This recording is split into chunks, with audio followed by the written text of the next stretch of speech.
नमस्कार। आज हम पढ़ेंगे कक्षा अष्टमी के विषय विज्ञान में अध्याय तीसरा संश्लेषित रेशे व प्लास्टिक। इससे पहले हमने चौथा पाठ पढ़ा था धातु और अधातु के भौतिक गुण, रासायनिक गुण। कुछ हमारा शेष रह गया था, उसमें हमने लास्ट टॉपिक किया था धातु और अधातु के उपयोग। इसके अलावा कुछ प्रश्न आए हुए थे पीछे, जैसे कि मैग्नीशियम तत्व कहाँ पाया जाता है। तो मैग्नीशियम तत्व है वो पोषक पौधों के अंतर्गत पोषक के रूप में पाया जाता है। लोह तत्व कहाँ पाया जाता है, तो हीमोग्लोबिन का निर्माण करता है। लोह तत्व शरीर के अंदर पोषक तत्व के रूप में भी एक खनिज लवण के रूप में पाया जाता है। इस तरह बहुत सारे प्रश्न हैं धातु और अधातु के अंतर्गत, कुछ हमने प्रश्न किए थे। आज हम संश्लेषित रेशे पढ़ेंगे। दो भाग है इसके, एक संश्लेषित रेशा और दूसरा है प्लास्टिक। संश्लेषित रेशे क्या होते हैं, तो जो हम ये पोशाक पहनते हैं इनको हम क्या कहते हैं, कपड़े को। कपड़े किससे बने होते हैं, कपड़े रेशों से बने। किससे बनाए जाते हैं, रेशों से बनाए जाते हैं। रेशे कितने प्रकार होते हैं, तो रेशे दो प्रकार के होते हैं, एक तो प्राकृतिक होते हैं, एक कृत्रिम होते हैं। रेशों से ही कपड़े बनाए जाते हैं। तो रेशों से कपड़े बनते हैं। पहला तो ये टॉपिक लेना है कि रेशों से कपड़े तैयार किए जाते हैं। तैयार किए जाते हैं, किए जाते हैं। और जो रेशे हैं वो दो प्रकार के होते हैं, एक तो प्राकृतिक हो सकते हैं और दूसरे होते हैं कृत्रिम या मानव निर्मित कहते हैं, या तीसरा नाम होता है इसका संश्लेषित रेशे। तो प्राकृतिक रेशे कौन से होते हैं, प्राकृतिक रेशे, प्राकृतिक रेशे वे रेशे प्राकृतिक यानी शब्द से ही पता चलता है, प्रकृति की, अर्थात वे रेशे जो हमें जंतुओं और पौधों से प्राप्त होते हैं उनको हम प्राकृतिक रेशे कहते हैं। जैसे ऊन है, किससे प्राप्त होती है, बकरी से भी प्राप्त होती है, ऊंट से भी बालों से प्राप्त होती है, भेड़ के बालों से भी प्राप्त होती है। इसी प्रकार कपास का पौधा देखा होगा, उसको बिनौले से हमें रुई प्राप्त होती है, वो भी एक प्रकृति से प्राप्त होती है। तो उसको हम कौन सा रेशा कहेंगे, प्राकृतिक रेशा कहेंगे। तो वे रेशे जो हमें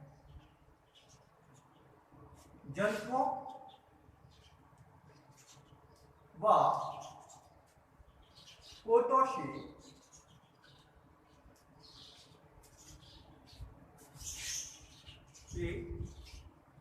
प्राप्त होते हैं उसे प्राकृतिक रेशा कहते हैं। प्राकृतिक रेशा कहते हैं। जैसे उदाहरण के लिए कपास, रुई है, ऊन है। कपास, रुई, कपास से ही क्या प्राप्त होती है, रुई, ऊन किससे प्राप्त होती है, जंतुओं से। इसी प्रकार रेशम किससे प्राप्त होती है, रेशम कीट से आदि। दूसरा है वो है कृत्रिम रेशा। कृत्रिम रेशा, कृत्रिम रेशा कौन सा होता है, वह रेशा जिनको मानव द्वारा या मनुष्य द्वारा विभिन्न रासायनिक पदार्थों का उपयोग करके जो रेशे बनाए जाते हैं उनको हम कृत्रिम या संश्लेषित रेशे कहते हैं। या संश्लेषित पदार्थ या रासायनिक पदार्थों का उपयोग करके जो रेशे बनाए जाते हैं उनको हम कहते हैं कृत्रिम रेशे। कृत्रिम रेशे वे रेशे जो मानव द्वारा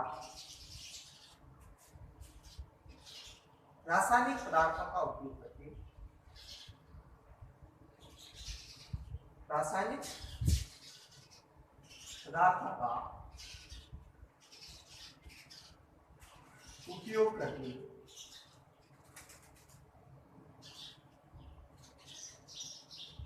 बनाए जाते हैं उसे कृत्रिम रेशा कहते हैं। उसे कृत्रिम रेशा कहते हैं। इसका दूसरा नाम होता है, चाहे कृत्रिम रेशे कह सकते हो या इसको कहते हैं संश्लेषित रेशे। संश्लेषित रेशे, और इसका एक अन्य और भी नाम है, कौन सा कहते हैं, मानव निर्मित रेशे। मानव निर्मित रेशे, मानव निर्मित रेशे। आज हम इस पाठ के अंतर्गत यही पढ़ेंगे कि मानव निर्मित या संश्लेषित रेशे किसको कहते हैं। दूसरा, संश्लेषित रेशे, संश्लेषित पदार्थ क्या होता है? अनेक छोटी छोटी इकाइयां मिलकर के एक बड़ी एकल इकाई का निर्माण करते हैं, उसको हम कहते हैं बहुलक। एक छोटी इकाई होता है, उस छोटी इकाई वास्तव में क्या है? एक संश्लेषित या रासायनिक पदार्थ है, एक छोटी इकाई। एक संश्लेषित रेशा, एक संश्लेषित रेशा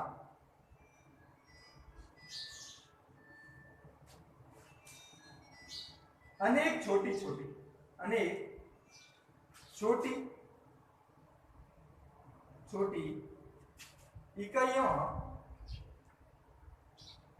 इकाइयों के मिलने से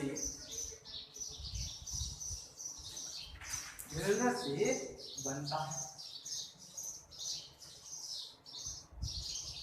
एक जो छोटी इकाई होती है, वास्तव में एकल छोटी इकाई को ही एक क्या है? रासायनिक पदार्थ है।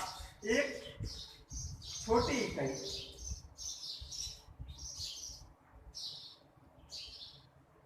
वास्तव में एक रासायनिक पदार्थ है, रासायनिक पदार्थ है। एक छोटी इकाई होती है, उस छोटी इकाई में क्या आता है? रासायनिक पदार्थ, और अनेक छोटी इकाइयां मिलकर के किसका निर्माण करती हैं? एक संश्लेषित रेशे का निर्माण करती है।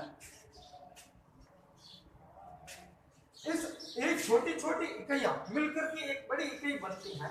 इन बड़ी इकाई को बहुलक कहते हैं। बड़ी इकाई को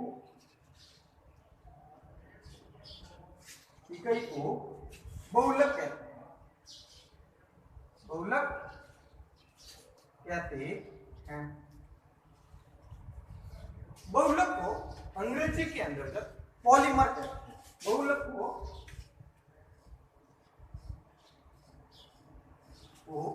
अंग्रेजी में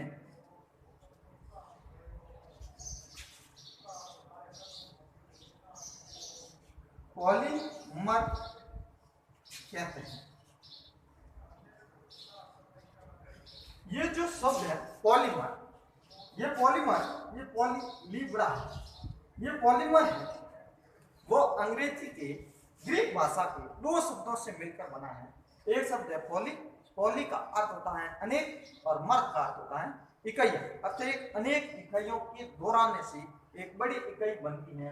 उस बड़ी इकाई को हम क्या कहते हैं? बहुलक कहते हैं। तो पॉलीमर ग्रीक भाषा की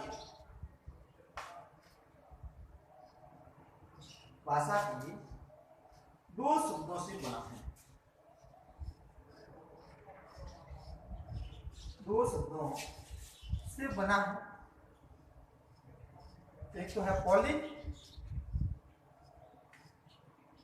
पॉली का अर्थ है अनेक,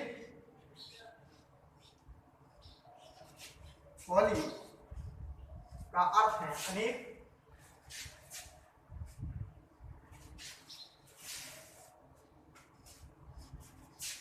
अनेक,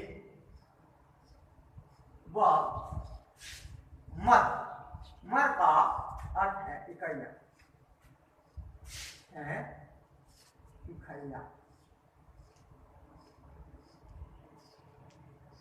तो ये पॉलीमर दो शब्द हो गए। एक हो गया पॉली, दूसरा हो गया मर। पॉली का अर्थ होता है अनेक और मर का अर्थ होता है इकाई। अर्थात अनेक इकाइयों के दोहराने से एक बड़े अणु या इकाई का निर्माण होता है। उसको हम क्या कहते हैं? बहुलक कहते हैं। जो बहुलक है वो कहाँ पाए जाते हैं? तो बहुलक प्रकृति के अंतर्गत पाए जाते हैं। बहुलक प्रकृति में पाए जाते हैं। कपास भी एक प्रकार का क्या है? बहुलक है। कपास भी क्या है? एक प्रकार का बहुलक है। कपास भी एक प्रकार का बहुलक है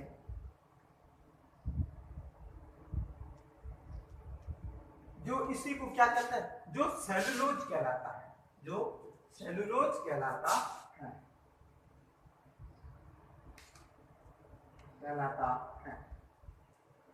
इस सेलुलोज के अंतर्गत कौन सी एकल इकाइयां पाई जाती हैं? क्योंकि हम यहाँ कपास को क्या कह रहे हैं, बहुलक कह रहे हैं, तो बहुलक के अंदर क्या पाई जाती हैं, एकल इकाइयां। तो सेलुलोज इस कपास के अंतर्गत क्या कहलाता है, सेलुलोज। और सेलुलोज के अंतर्गत किसकी इकाइयां पाई जाएगी, तो ग्लूकोज की इकाइयां पाई जाती हैं, जो सेलुलोज कहलाता है, जो ग्लूकोज की अनेक इकाइयों से निर्मित होता है। यह ग्लूकोज की अनेक इकाइयों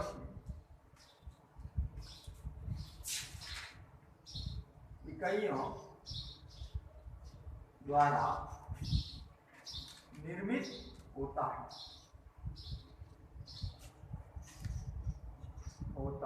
है। ये हो गया बहुलक। अब हम इस पार्ट में यही पढ़ेंगे बहुलक, जैसे पढ़ लिया कपास एक बहुलक है। दूसरे इसी प्रकार मानव निर्मित रेशे या संश्लेषित रेशे कौन कौन से और कितने प्रकार होते हैं? तो मानव निर्मित या संश्लेषित रेशा, तो पहला होता है, इनके अलग अलग 4 प्रकार हैं। एक पहला है रेयॉन, दूसरा है नायलॉन, तीसरा पॉलिएस्टर और एक्रिलिक। यह 3-4 प्रकार के हम संश्लेषित रेशों के बारे में अध्ययन करेंगे। आज हमने क्या लिया, बहुलक क्या होते हैं और रेशों के प्रकार, इतना आपको हमें पढ़ना है इस बात की। नेक्स्ट जो संश्लेषित रेशों के प्रकार हैं वो हम आने वाले वीडियो के अंदर पढ़ेंगे। अकेले इतना ही, धन्यवाद।